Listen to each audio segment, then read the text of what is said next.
Halo, selamat sore pemirsa. Demikian tadi berita pilihan Annews sore yang akan menemani Anda selama 2 jam bersama saya Anissa Dasuki. Dan saya Davi Pratama. Pemirsa, kita awali Annews sore hari ini dengan informasi terkait tim gabungan Polres Ogan Ilir meringkus 7 terduga bandar narkoba di Desa Limbang Jaya, Ogan Ilir, Sumatera Selatan.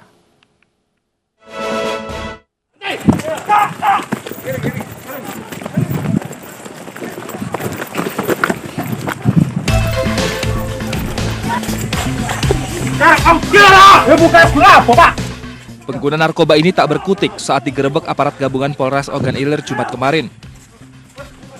Operasi ini berdasarkan informasi warga yang geram dengan ulah para pengguna narkoba di wilayahnya. 7 pengguna narkoba beserta barang bukti alat isap dan senjata tajam disita petugas. Kita mengecek beberapa tempat tersebut, jadi ada 6 titik. Kita lakukan pengecekan.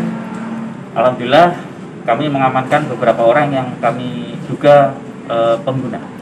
Sementara yang kita amankan 7 orang, inisial A, S, M, B, N, dan sebagainya masih kami minta keterangan. Kemudian ada sajam, kemudian ada alat-alat bekas pakai bom. Guna penyelidikan lebih lanjut, polisi akan menggali informasi tambahan dari warga sekitar.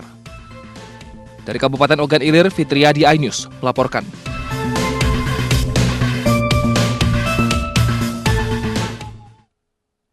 Pemirsa, Densus 88 menyita 500 kotak amal dari sebuah gudang di Deli Serdang, Sumatera Utara. Diduga kotak-kotak amal tersebut siap disebar ke sejumlah tempat umum untuk mendanai terorisme.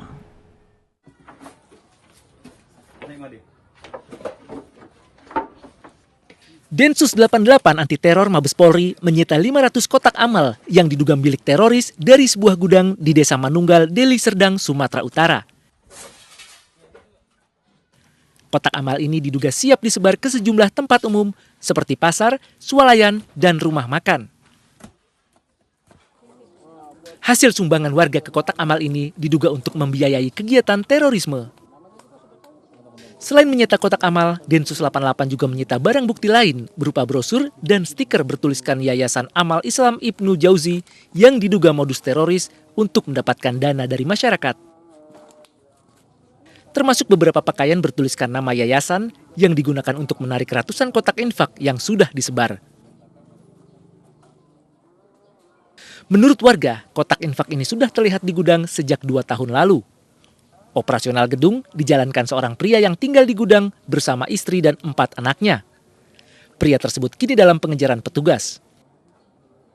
Hasil pengembangan dari rangkaian kegiatan operasi yang dilakukan oleh teman-teman Densus 88 anti teror Mabes Polri di wilayah Sumatera Utara. Sore hari ini Densus 88 kembali mengamankan ratusan kotak amal sama seperti yang sudah diamankan di wilayah Tanjung Balai. Ada kurang lebih 31 dan di sini teman-teman lihat ada sekitar 500 lebih, kurang lebih 500 kotak amal yang diamankan. Kemudian ada juga brosur dan buku-buku serta pakaian-pakaian yang digunakan oleh terduga. Penggerebekan gudang merupakan hasil pengembangan dari rangkaian operasi Densus 88 menyita sejumlah kotak amal di kawasan Tanjung Balai yang diduga untuk mendanai kelompok teroris. Dari Deli Serdang, Sumatera Utara, Yuda Bahar, iNews melaporkan. Pemirsa, perempuan hamil di Ciracas, Jakarta Timur terkena peluru nyasar di bagian pahanya. Kasus tersebut kini dalam penyelidikan polisi. Kasus peluru nyasar pernah terjadi di kawasan yang sama pada 26 September 2020 lalu.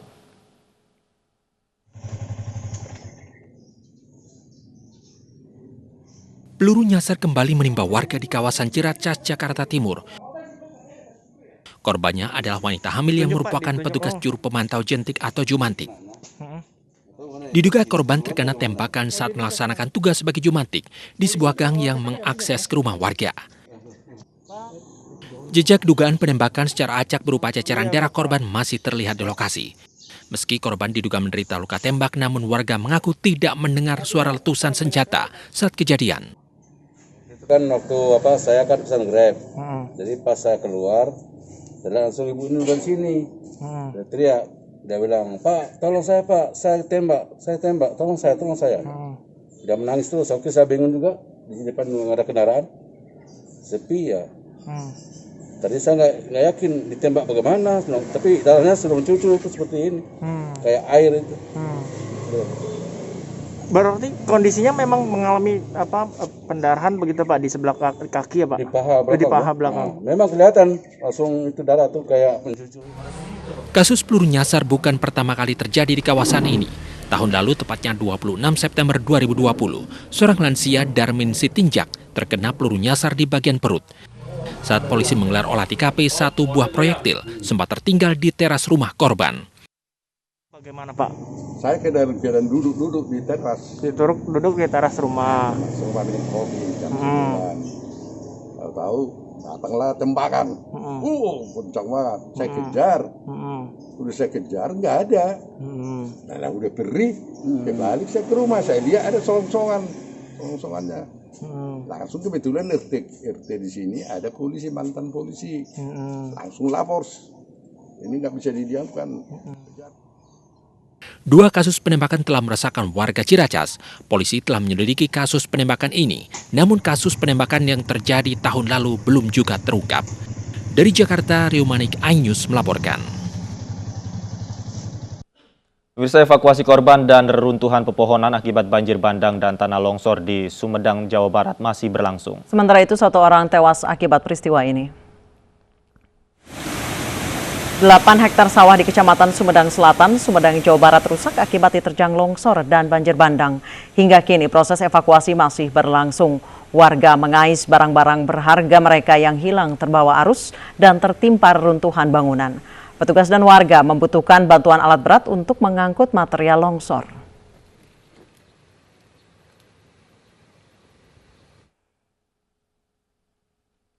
Banjir bandang dan tanah longsor menerjang sejumlah desa di Kecamatan Sumedang Selatan, Kabupaten Sumedang sejak Kamis sore. Akibat peristiwa ini 4 orang hilang, 3 ditemukan selamat sementara 1 orang tewas. Selain itu rumah warga rusak dan sejumlah akses jalan pun terputus. Material longsor yang menutupi jalan juga sempat menyulitkan evakuasi.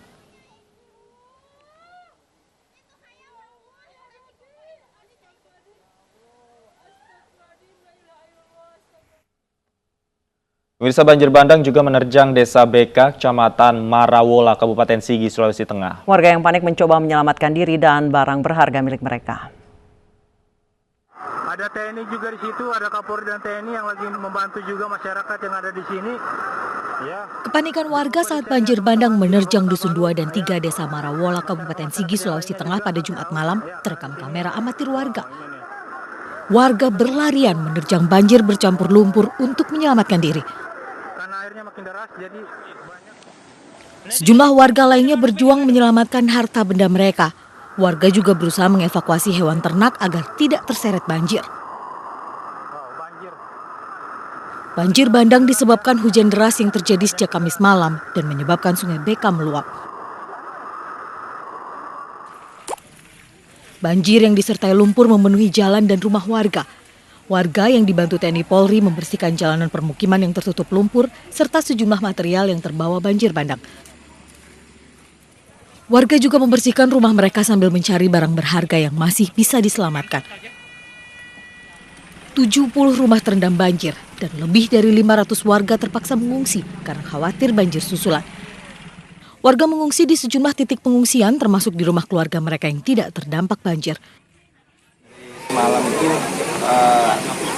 salah satunya ada yang di Pasar Dolo di Kota Pulu. Nah, dan sebagian itu di beberapa rumah-rumah keluarga seperti yang di Bali Aceh, seperti yang di Bomba, Sidedi. Nah, di situ titik-titik untuk pengungsiannya. Nah, ini sementara kita upayakan ini ada beberapa huntara yang coba kita manfaatkan. Nah, mereka yang mengungsi di luar ini kita akan upayakan, kita akan tarik atau fokus di desa situ. Belum ada laporan soal korban jiwa maupun korban hilang akibat banjir bandang. Sementara BPBD masih menghitung kerugian material akibat banjir yang disertai lumpur ini. Dari Sigi, Sulawesi Tengah, Cemi Hendrik Aingyus melaporkan. Komplotan spesialis pencuri mobil bak terbuka diringkus polisi. Informasi selengkapnya akan kami hadirkan usai jeda berikut.